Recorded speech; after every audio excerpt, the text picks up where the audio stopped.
به نام خداوند بخشنده مهربان. دوستان گرامی، حالا هم درباره زردشتیت و اوستا صحبت خواهیم کرد و میتونیم گوییم که بعضی ها ما مسلمان ها را گوشمون رو کر کردن از تهمت کردن، از تهمت زدن، درباره اینکه گویی که اسلام به افراطگرایی ربط داشته باشد، اسلام به تندگرایی ربط داشته باشد. اینا از جمله بعضی انسانایی که در تاجیکستان تبلیغ زردشتیت دارند یا اینکه دعوای زردشتیت دارند، آنها نیز این تمغه رو میخواستن به اسلام زنند فقط برای خاطر اینکه دین خود رو خیلی خوشرو جلوه دهند، دین خود رو خیلی دینی تحمل پذیر، دین نمیدونم چی. اما امروز ما یک نظری میکنیم به اوستا، تو اینکه فتواهایی که در وندیداد آمده است چگونه فتواهای تندگرایانه و تندروانانه هستند و تحمل ناپذیر علیه غیر زردشتی ها. یعنی که به اصطلاح میگیم که اونا خودشون مزدا پرست میگن، دیگرای دیو پرست میگن. یعنی دیو پرست هر شخصی که زردشت نیست. ببینیم که چی فتواهای علیه این نمود انسان ها دارن. خب نظر میکنیم به صحیفه 519 بند 36 فرگرد 7. ببینید اینجا وای بر حال انسانی که به اصطلاح دیو پرست است و طبیبش مزدا پرست است. میگوید که اگر مزدا پرست بخواهد که پزشکی کند، نخست با کار آزمودگی، یعنی که تجربه خودش را، تجربه اولین جراحی خودش را، تجربه اولین طبابت خودش را، چیره دستی خیش را بر چی کسی بیازماید؟ به مزدا پرستان یا دیو پرستان. این در خودی به اصطلاح اوستا است. در کتاب وندیداد، در همون قسم وندیدادش میگوید که اهورا مزدا پاسخ داد بهتر است که نخست بار کار آزمودگی و چیره دستی خود را به دیو پرستان بیازماید تا بر مزدا پرستان. میگه اگر 3 بار هنگام درمان دیو پرستان به کار بیمار بمیرد، آن مزدا پرست همواره پزشکی ناشایسته است. یعنی ببینید، یعنی جان اونها قدر دارد، جان غیر اونها قدر ندارد. در حالی که تاریخ اسلام وقتی میبینیم ما مثلا نمونه‌های زیادی داریم که طبیب‌های مسلمان غیر مسلمان رو معالجه میکردن، اونها رو انسان میدونستن و اونها رو مثل مسلمان جانش را جانی انسان میدونستن. و قرآن هم بارها تاکید میکنه که یک نفس کشتن، یک جاندار رو کشتن برابری تمامی بشریت قتل کردن است. نمونه دیگر دوستان عزیز، ببینیم که در این نمونه شکنجه برای گناه هست. یعنی که در این همین فرگرد 49 بند میبینیم دوستان عزیز. در فرگرد 9 میگوید که درباره انسانی که یک گناهی کرده است و اون گناه باید چه شسته شود. ببینید چه شکنجه است که به معنای تامش میگوید که مزدا پرستان، یعنی که پدفری گناه هم آدم چیست، همون گناهکار، مزدا پرستان باید او را ببند در کشند، نخست دستایش را ببندند، بعد از آن جمعهش را اصلا کشند. یعنی انسان رو میبندن، با بعضی روایتش میگه که دستش 4 میخ میکنن، دستش میخ میزنن، لباسش رو میکشن، بعد از آن چیکار میکنن؟ پس آنگاه پوستش رو اصلا برکشن. یعنی زنده و انسان رو پوستش میبرن. بعد از اون چی؟ سرش رو میبرن و این اکتفا نمیکنن، مردارش رو میگن نزدی آزمندترین پرندگانی آفریده است، پنمینو نزد پرندگانی مردارخور میپرتایند، نزد غرابان بیندازند و چنین بگویند. یعنی ببین اینجا فقط به شکنجه انسان زنده اکتفا نکرده، حتی جسد مرده او را نیز به شکنجه گرفتار میکنند. در حقیقت تعجب آور است. یعنی این فتواها در همین کی است؟ کتاب وندیداد است. قسم وندیداد اوستا هست. ما میایم با زبان دراز مسلمان‌ها رو تندگرا از فتوای مسلمانان مسخره میکنن. این فتوا. خب دوستان عزیز، غیر از این ما گفتیم درباره همین، یعنی که تحمل ناپذیری اونها به غیر زردشتی. خب اینجا فتوای آمده است که در باره حمام مسلمان ها، این در کتاب روایتی اشوشتان آورده است و در بارش ما صحبت کردیم که این یک کتابی است که یک معبد در تقریبا عصرهای 4 هجری بعد از اون که مسلمان ها وجود داشتن در ایران. ببینید چقدر آزادانه اونو فعالیت داشتن، کتابای فتوا می نوشتن. بازم این زردشتای نابرآمد میگن که زردشتا مظلومن، زردشتا رو قیر کردن، کشتن، کتاباشون رو سوختن، در حالی که اونها نه تنها فعالیت بلکه کتاب ها می نوشتن و فتواها صادر میکردن. ببینید پرسش 19 اینجا میپرسد یک زردشت پرست که میگه که اگر شرعاً جایز نیست که به حمام مسلمانان برود، معذالک بروند به نیت استحمام کردن، بلکه فقط میگه که نه به نیت استحمام بلکه فقط برای بهره بردن از گرمای حمام، یعنی که جهتی دردهای استخوان و عضلاتی، و شخص از خزینه حمام ظرف پر آب بگیره به اصرار. دام فتوا رو میگه، یعنی که پرسیدنی است. ببینید در پاسخ چی میگه این امید 88 میگه که حمام مسلمان ها به هر طریق که دایر باشد و کار کند و از هر جا که آب آن تعبیه شود به علت عدم رعایت های لازمه از بابت مواد ناپاک به طور قطعی آلوده و ناپاک است. یعنی یک چیزی که در دست انسان نیست، نمیگه که آبش از کجا می آید و این آب ممکن نجاست باشد این آن، و آن مطلقاً حکم آلودگی و ناپاکی میکنه که امروز شاید که این چیز خیلی خنده‌آور است، در بشریت این چیز دیده نمیشود، همون جای پاک است و پاکیزگی هست. خب بعد میگه که رفتن به حمام مسلمان ها و استحمام در آن حمام ها برای زردشتیان جایز نیست. ببینید که تا حمام مشترک رو نیز اونها با دیگر دین ها قبول ندارند. میگه که هر کس اقدام به چنین کار نماید، حتی اگر به منظور معالجه باشد، تنی او آلوده محسوب میگردد و باید طبق موازین شرعی تطهیر یابد. یعنی که آدم میگه نجاست شد، اگه موازین شرعیشون چی است؟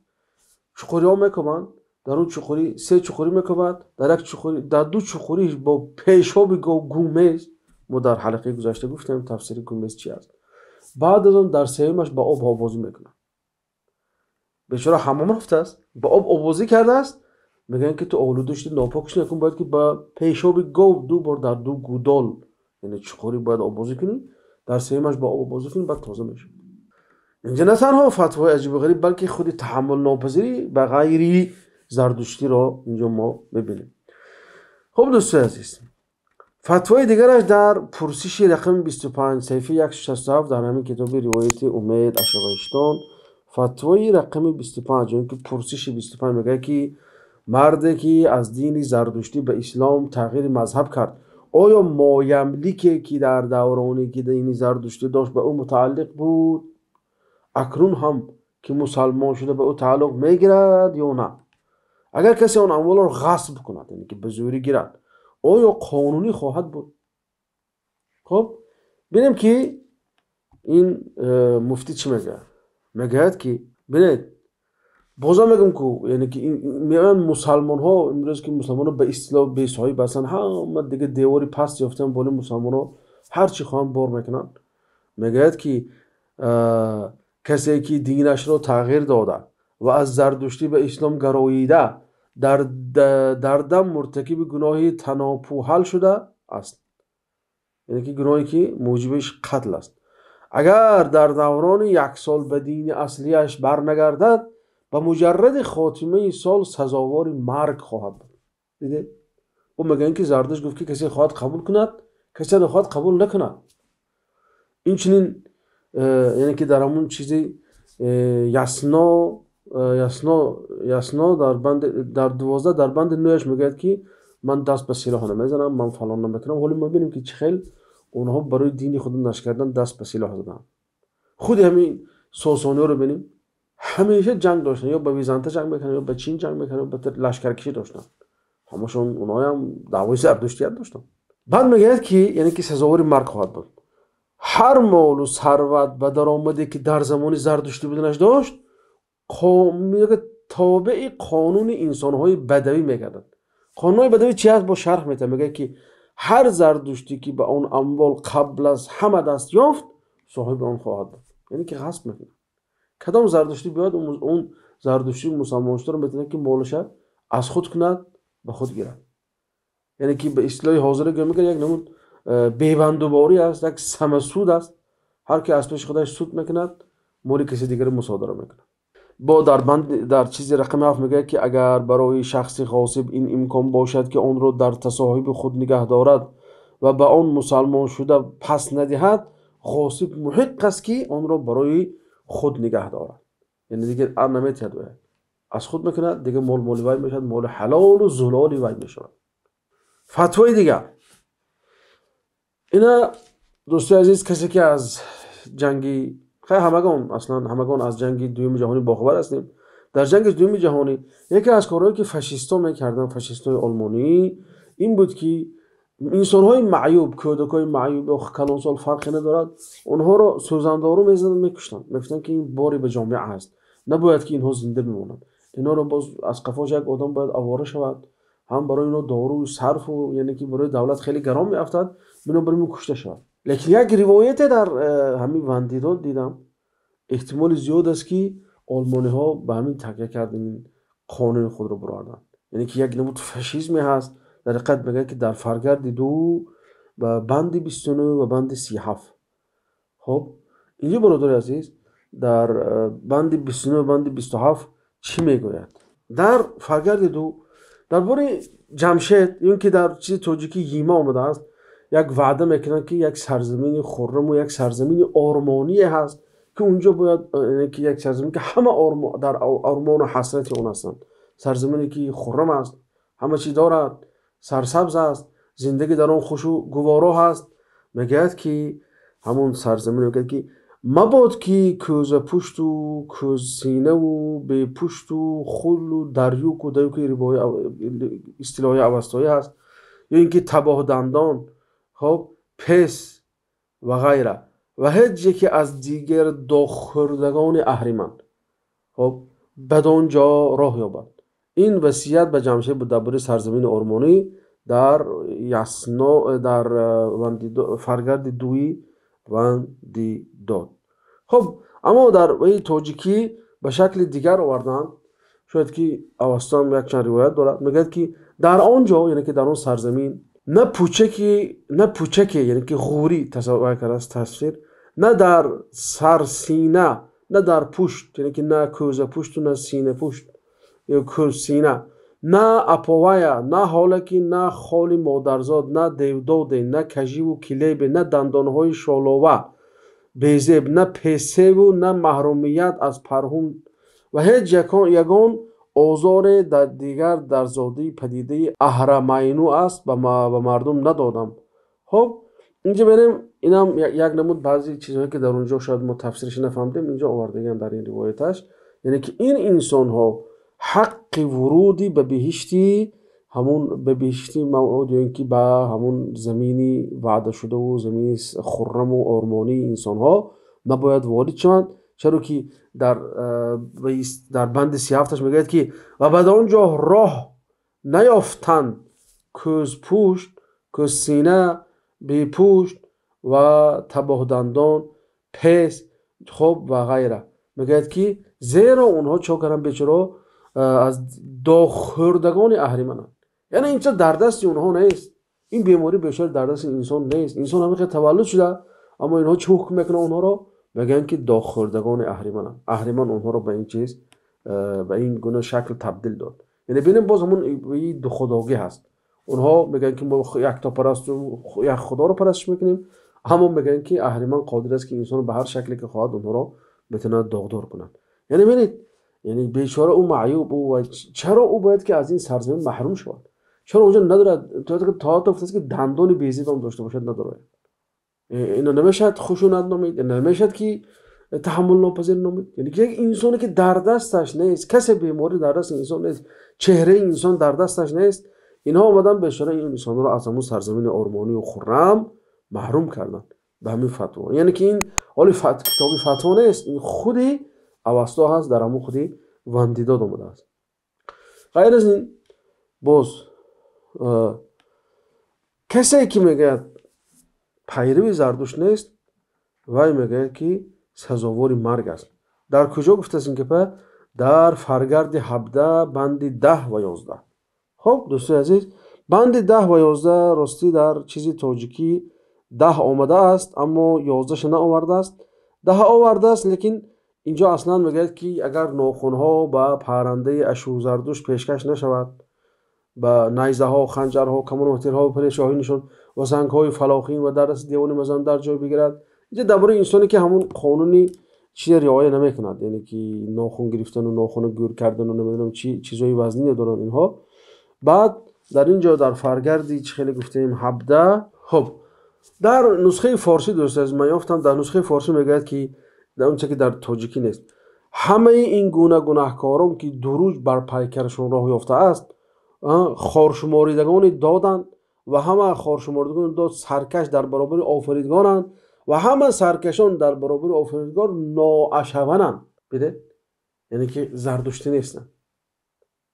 اشون یعنی عباره اوستایی هست، یعنی نااشونند و پادافره هر نااشونی مرگ است. یعنی اینجا ببینیم که آشکارا به کشتن انسان دعوت میکنن فقط برای خاطر آنکه ناخونش گور نکرد و همین چیز قبول نکرد، فقط برای خاطر آنکه. اینو ببینید چه سلسله برده است زینه به زینه میگه که یعنی که هر سرکش در آفریدگار و همه سرکشان در برابر آفریدگار اشونند و اشون غیر اشونند، نااشونند. نااشون که شدن دیگر قتل اونها مباح شد.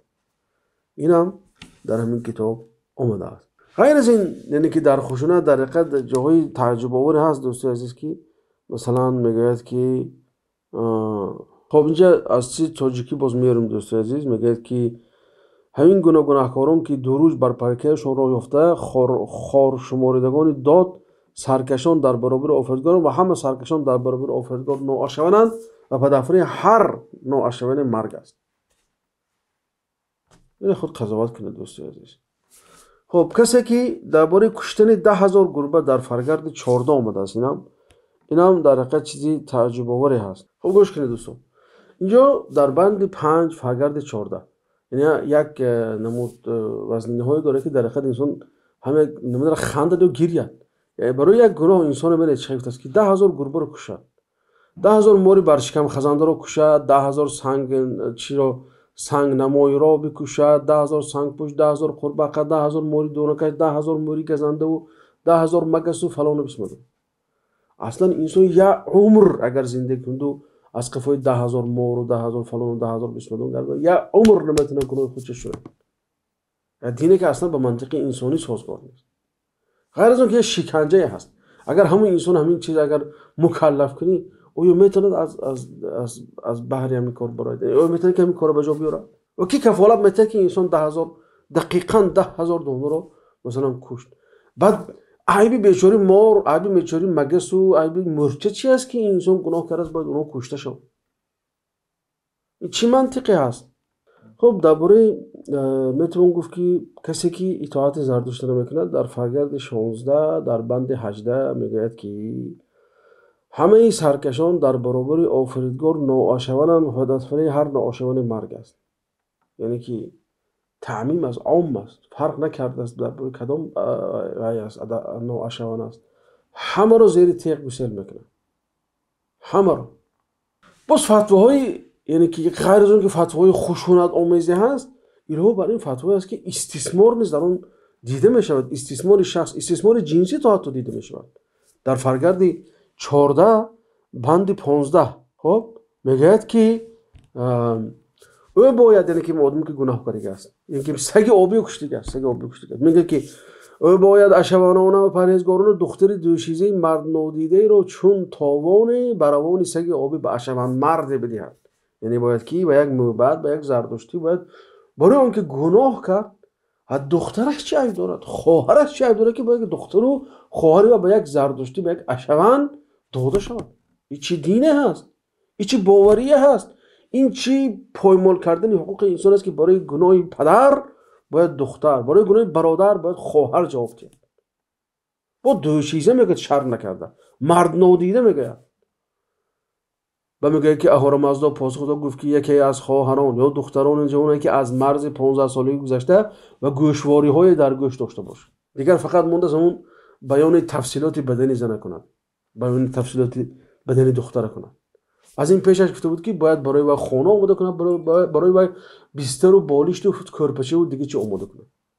بیچاره هم دخترش میتاد، هم خواهرش میتاد، هم کورپه و بالشت اونها رو تامین میکنه، هم خونه ساخته میتاد برای این افشوان. این در کدام دینه، در کدام عقل، در کدام منطق هستیم؟ باز میان اسلام مسخره میکنن. و اول انسانی که دم میکشید اسلام گپ میزنه این فتوا رو خوب بینید. یا نغز که کتاب وندیدات اوستا رو خوانید از اولش تا آخرش.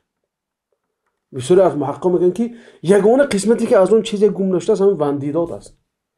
بینید، خوانید، بعد از اون مردم دعوت کنید. و خودت قانع میشه به این فتواها قانع نمیشه. غیر از این میگه که 18 اشهر مرد رو بخوره که سیر از گوشت و نان و حلوا و شراب مهمون کن. بعد از اون که مو خواهرش یا دخترش برده میتید کورپش و بسترش تیار میکند، خونش تیار میکند، با 18 اشهر میوارد سو اونها رو شکمشون سیر میکنه، ضیافت میکنه که من برای گناهم بردم فلانی بسمدانی برای اشهرم پیشکش کردم. خب دوستان عزیز، درباره به زور شمشیر پیشرفتن این دینم ما خیلی چیزا از خودی شاهنامه یافتیم دوستان عزیز. غیر از این ما در یک حلقه درباره کارتر یا که کریتر بعض هر خیلی چی میگن که در کعبه زردشت بعضی سو اومده است که خیلی در همون زمانی شاپور و بالای نصرانی ها بالای غیری زردشتی ها فشارها آورده اونها را از چیز ایران بیرون کرد. میگه که درباره اسفندیار و قتل عام مردم ترکستان، یعنی که وقتی که همون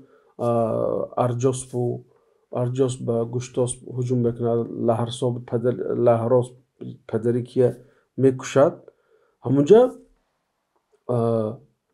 اگر بینیم فردوسی خیلی عجایب بیت های عجایب هست که دلالت بر اون میکنه که همین دینه اونها با یک نمود زوری و زوراوری پیش برده است. این که اساس جنگ اونها را میتونید که دین گفت. وقتی که بین اسفندیار و رستم نامه‌نویسی میشود، وقتی بیتاشو میخونیم ببینیم که چه خیلی اسفندیار برای خاطر نشر همین دین چقدر انسان‌ها را کشته است، چقدر بتخانه‌ها را ویران کرده است، چقدر یعنی که عبادتگاه‌های غیر زردشتی را در نظر دارم. من ما اصلا بت پرستی رو طرفداری نداریم، لیکن ببینیم که چقدر این دین نیست پیروای دیگر دین‌ها را بالا شکنجه آورده است. وقتی که زردشت اومد خیلی که فردوسی میگه برای همون گشتاس میگه که بیاموز آیین دینی بهی که به دین نخوب از شاهنشاهی. خب این چیزی زردشت باور که چو بشنید از او شاه به دینی به پذیرفت از او دین و آیینی به. یعنی گشتاس وقتی شنید گشتاس اینجا مسلمان شد. خب بعد از اون باز فردوسی تعریف میکنه، میگه که پر از نور ایزید بی بود دخمه جای گل میکنگاشون و از آلودگی پاک شد تخمه ها، پس آزاده گشتاس بر شد بگاه فرستاد هر سو به کشور سپاه.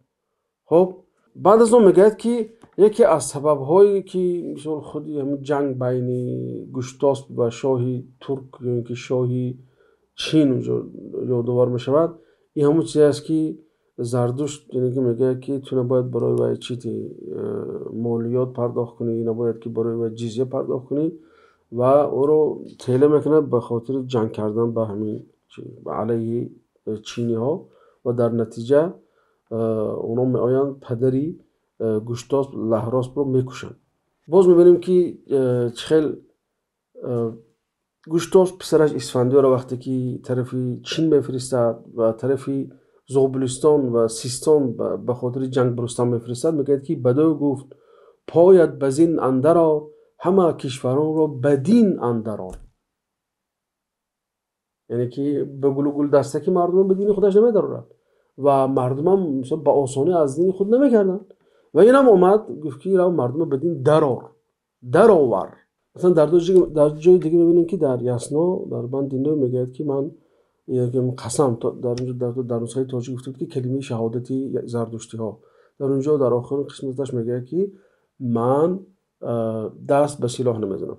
لیکن اینجا میبینیم که همین اسفندیار خیلی با حماسه انسان کشی میگه که زیتم باز کردم سری ارجاسپ را، برافراختم نام گشتاسپ را. زن و کودکانشان بدین بارگاه، بیاوردم و گنج و تخت و کلاه. یعنی نه تنها اونها رو کشت بلکه زن و کودکانشان هم گرفت اسیر کرد، زن و کودکانشان غلام و کنیز خود کرد و گنج و تخت و کلاه همه چیز برداشت آورد، یعنی غنیمت گرفت. یعنی این برای اونهایی که یعنی که شاهنامه رو مثلا گوییم که چیز تاریخی میدونن. خب گوییم که وقتی برای رستم فرستان گفت که سوی سیستان رفت باید کنون، به کار آوری جنگ و رنگ و فسون. برهنه کنی تیغ و کوپال را، به بند آوری رستمی زال را. زواره فرامرز را همچنین نمانی که کس برنشیند بزین. به دادار گیتی که او داد زور، فروزنده اختر و ماه و هور. خب خلاصه همه خیلی می‌آورد. بعد از اون یه نسخه دیگه، یک چیز عجیب دیگرش این همون ستایش کردن اسفندیار نژاد خویش را، یعنی که در شاهنامه بیت 3080 میگه که اسفندیار وقتی که اول خودش برای اینکه به رستم شناسانی کنه شد، گفت که نخستین کمر بستم از بحر دین، تهی کردم از بت پرستان زمین. میگه که شنو کارهایی که من کردم، ز گردن کشان سر برآوردم، یعنی که سر زدن. نخستین کمر بستم از بحر دین، تهی کردم از بت پرستان زمین. کس از جنگجویان گیتی ندید، که از کشتگان خاک شد ناپدید. یعنی که همه آدم کشتم که زمین دیده نمیشد.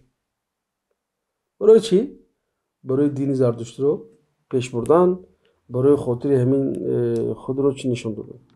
بعد نامش میگه که هر آن کس که برگشت از راه دین، بکشتم به میدان توران و چین. چی هست؟ باز میگه که دین زرتشتی همه خیلی با گل و گل دسته پیشواز گرفته شد، مردم خانه‌اش رو قبول کردن. دین زرتشتی دینی صلح است، صلح آفرین است. دیدیم که نه اسفندیار چه کارهایی کرده است، خودش به زمان خودش اعتراف دارد. خب دوستان عزیز، دیدید چه خیلی فتواهای تحمل ناپذیرانه بود، فتواهای عجایب و غرایب بود. یعنی کی راضی میشود که گناه کند و بازم برای جنایت خودش شستن دخترش برد، خواهرش برد برای یک اشوند، یعنی برای یک معبد زرتشتی، یعنی برای یک خادم دینی زرتشتی پیشکش کنند. یعنی اگر بینیم این به عقلی انسانی هیچ درست نمیگیرن، یعنی کرامت انسانی رو پایمال میکنن. در کدام دین این چیز این نمود فتوا هست؟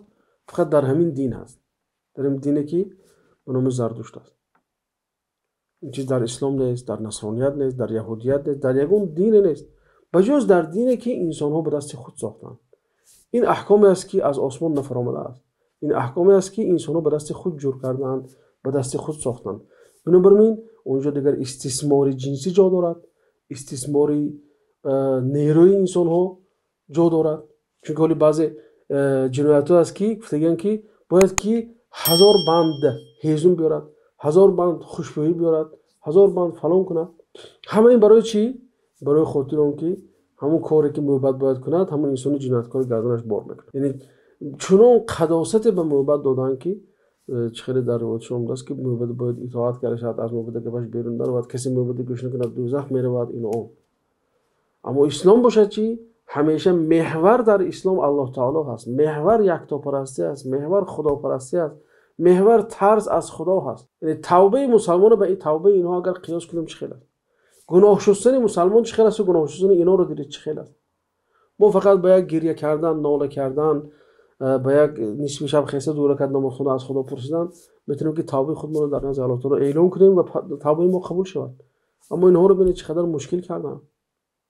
دخترش میبرد میتیاد، خواهرش میبرد میتیاد، خدمتی محبت میکند، برای وی هیزم میبرد، برای وی نمیم چیکار میکند، از دومی مارکشی و از شپوش خپی و از قفای این و اون فقط آواره هست. دیدید نعمت اسلام چگونه زیبا هست. دینی که به عقل سازگار است، دینی که به طبیعت انسان، به سرشت انسان، به فطرت انسان سازگار است. بنابراین انسان را فقط به سوی خدا توجه میدهد، نه به سوی دیگر چیزها، نه به سوی محبت و علاوه. حالا ما یک حلقه خاص درباره سگ پرستی در دینی زرتشتی خواهیم صحبت کرد. چقدر سگ چیز مقدسی است. اصلا شاید فهمیدید که وقتی که یک سگ آبی رو کشت براش چی جنایت، چی مشکل‌های بولی سرش نآوردن. با همین حلقه را به خاتمه رسانیم تا حلقه آینده در پناه الله تعالی باشید. السلام علیکم و رحمت الله و برکاته.